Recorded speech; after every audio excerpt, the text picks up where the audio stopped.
दुर्गा नदी के किनारे बसा एक गांव फूलपुर। गांव में कुछ 100-150 लोग रहते थे। अंजलि, जो कि पास ही के जिले में रहती थी और 12वीं पास कर चुकी थी, उसके पिताजी ने बेटी को जल्दी विदा करने के लिए उसकी शादी फूलपुर गांव के मुकेश से करवा दी थी।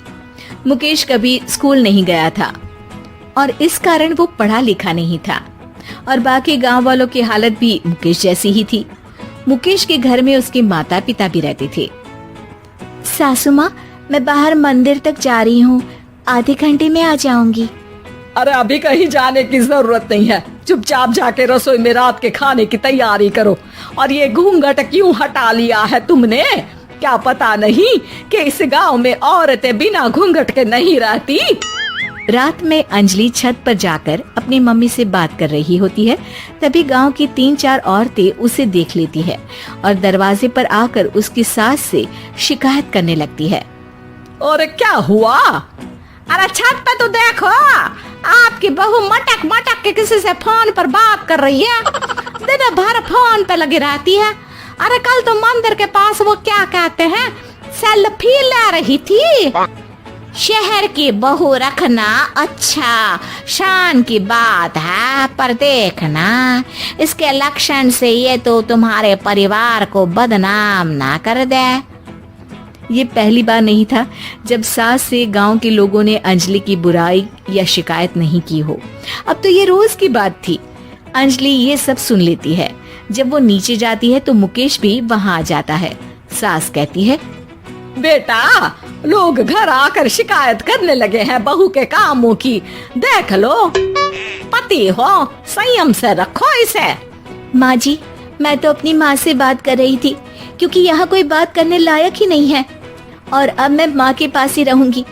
वहाँ क्या रहना, वहाँ बाहर के लोग तो ठीक है पर घर के लोग भी इज्जत ना दे सके।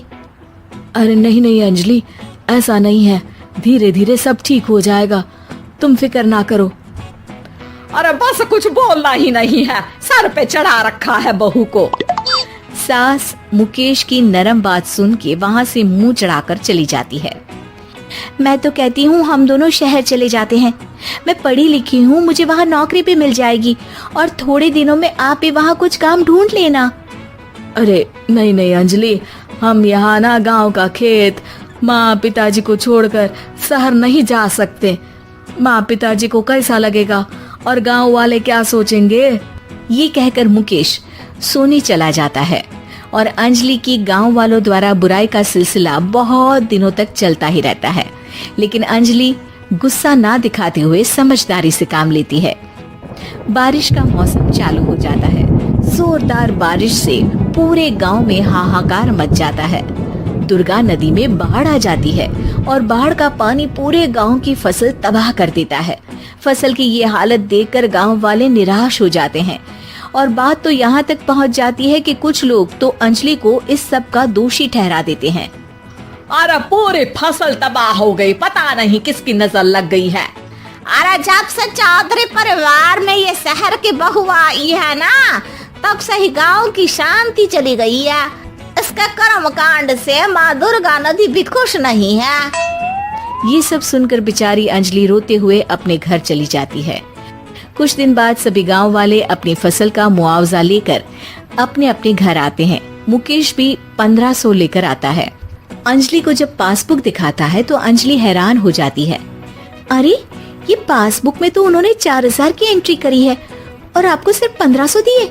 सच में? अरे वो सरकारी अफसर आपको बेवकूफ बना रहे हैं। सरकार की तरफ से हमें 4000 मिले हैं लेकिन बाकी का सारा पैसा खुद ही खा रहे हैं। आप लोग के अनपढ़ होने का फायदा उठा रहे हैं। ये सब सुनकर मुकेश परेशान हो जाता है लेकिन अंजलि उसे हिम्मत से काम लेने को कहती है और सुबह होते ही मुकेश को पंचायत कार्यालय ले जाती है और साथ में गांव के और लोगों को भी। आप सरकारी बाबू क्या गांव के लोगों को बेवकूफ समझते हैं? आपको क्या लगता है ये पढ़े लिखे नहीं है तो आप कुछ भी मनमानी करेंगे? ये बेचारे दिन रात इतनी मेहनत करते हैं, ये हमारे अन्नदाता हैं और आप इनके साथ ऐसा धोखा करते हैं। अरे क्या बके जा रही है ये लड़की, किस धोखे की बात कर रही है? अपने कांड करके नदी माँ को नाराज करके हमारा नुकसान करके इसे चैन नहीं मिला क्या? सरपंच जी, इन सरकारी बाबू ने मुझे बेवकूफ बनाया है और मेरे हिस्से के पैसे खुद चट कर गए। बस ये सुनते ही सरपंच वहाँ से दुम दबाकर भाग जाता है।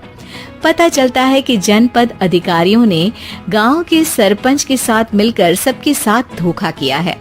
सब लोगों का विरोध शुरू हो जाता है और आखिर में अधिकारी सब गांव वालों के हिस्सों के बचे हुए पैसे उन्हें लौटा देते हैं और कई दिन तक सरपंच गांव में लौटता ही नहीं। अंजलि, तुम नहीं होती तो हम गांव वालों को तो पता ही नहीं चलता कि ये हमें हर बार बेवकूफ बनाते हैं। हाँ हाँ अंजलि बेटी, हमें माफ कर दो। हम सब तुम्हें बुरा भला कहते रहे, लेकिन तुमने ही आज हमें बेवकूफ बनाने से बचाया है। हमें तुम पर गर्व है बेटी।